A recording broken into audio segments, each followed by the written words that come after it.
ইসলামের মূল স্তম্ভ হচ্ছে পাঁচটি। এই পাঁচটি স্তম্ভের মধ্যে রোজা অন্যতম একটি। হাদিসে নামাজের পরই রোজার কথা বলা হয়েছে। রোজা রাখার যেমন রয়েছে তাৎপর্যপূর্ণ ফজিলত, তেমনি রয়েছে উপকারিতাও। রোজা পালনের মাধ্যমে আল্লাহ তাআলা যেমন খুশি হন, তেমনিভাবে শরীরের গঠনও ধীরে ধীরে হয়ে ওঠে সুস্থ ও সাবলীল।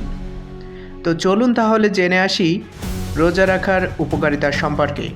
রোজা রক্তের কোলেস্টেরল নিয়ন্ত্রণ করে। মানুষের এক ধরনের চর্বি থাকে যাকে কোলেস্টেরল বলে। কোলেস্টেরলের পরিমাণ অনেক বেশি থাকলে রক্তনালীতে চর্বি জমে নালী সরু হওয়া শুরু করে।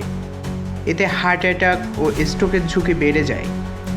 রোজা রাখার ফলে দেহের এই কোলেস্টেরলের পরিমাণ ধীরে ধীরে কমতে থাকে, ফলে শরীর সুস্থ হয়ে ওঠে। ব্লাড প্রেশার নিয়ন্ত্রণ।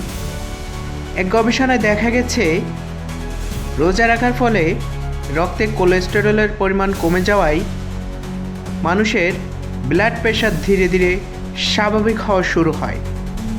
এতে ব্লাড প্রেশার স্বাভাবিক অবস্থায় থাকে এবং নিয়ন্ত্রণে থাকে। রোজা ডায়াবেটিক্স নিয়ন্ত্রণে অত্যন্ত কার্যকরী ভূমিকা পালন করে। যাদের মাত্রা অতিরিক্ত ডায়াবেটিক্স রয়েছে তাদের জন্যে রোজা খুবই উপকারী। রোজা দেহকে ক্যান্সার প্রতিরোধে অত্যন্তভাবে সাহায্য করে। রোজা রাখার ফলে দেহে ধীরে ধীরে টক্সিন মুক্ত হতে থাকে, যা ক্যান্সার প্রতিরোধ হিসেবে কার্যকারী ভূমিকা পালন করে। রোজা রাখার ফলে দেহের ভিতরে থাকা ক্যান্সারের জীবাণুগুলো ধীরে ধীরে নষ্ট হয়ে যায়, ফলে দেহ হয়ে ওঠে ক্যান্সার মুক্ত।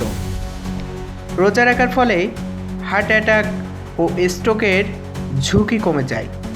যাদের রক্তে কোলেস্টেরলের পরিমাণ বেশি তাদের হার্ট অ্যাটাক ও স্ট্রোকের ঝুঁকি সবসময় থেকেই যায়। কিন্তু রোজা রাখার ফলে এই কোলেস্টেরলের পরিমাণ কমতে থাকে, ফলে শরীরে হার্ট অ্যাটাক ও স্ট্রোকের ঝুঁকি অনেকাংশে কমে যায়। শ্বাসকষ্ট। যাদের শ্বাসকষ্টজনিত সমস্যা রয়েছে তাদের জন্যে রোজা খুবই উপকারী একটা জিনিস, কারণ অ্যালার্জিজনিত সমস্যা থেকেই সাধারণত শ্বাসকষ্টের উৎপত্তি। কিন্তু দীর্ঘ সময় না খেয়ে থাকার ফলে এই অ্যালার্জি নিয়ন্ত্রণে থাকে, ফলে শ্বাসকষ্টও কমে যায়।